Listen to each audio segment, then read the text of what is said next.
عيون محبرة ودحنتن عين سوران زقلقل زتفلالي عين توحجز رخيبو جازت إنيا أللتا هابت مريم زدالتو زيناوت أبطاب ياسين صالح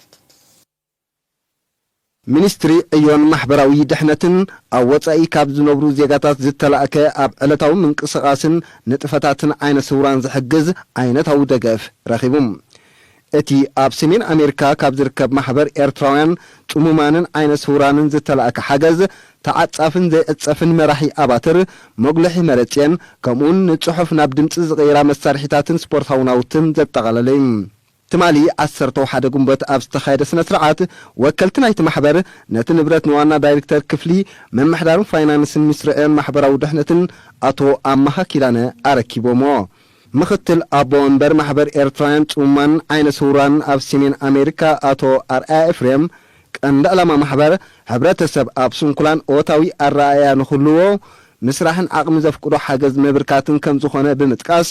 እቲ ተገይሩ ዘሎ ዓይነታዊ ሓገዝ ምስቲ ብመንግስትን ካልኦት ወገናትን ዝግበር ተደሚሩ ኣብ ምቅላል ፀገማት ዓይነ ስውራት ኣበርክቶ ከም ዝህልዎ ገሊጹ 350 መሪሕ በትሪ ማለት ዓጻፋይ በትሪ ኮይኑ መምስኡ ድማ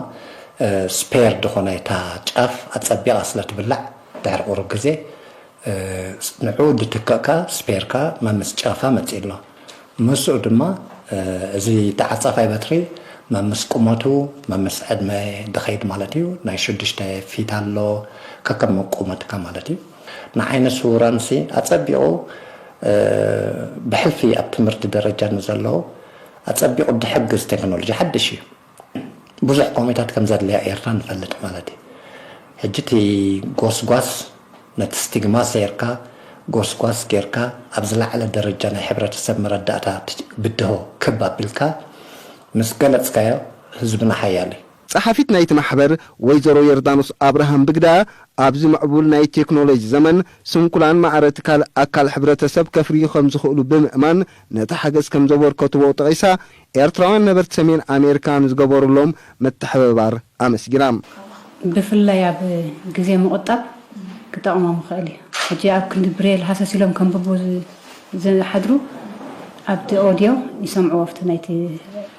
سيب مسكبرو فتي مصحف زولك خذي كاميرا مسلعلكيو نعو دغاغيما مسمعو بحصيرو يقللهم نغزيو امو داتا وكلتنا يتمحبر اب عد قعدات اب زركب تكال سب سرحه محاور عدات اكايدم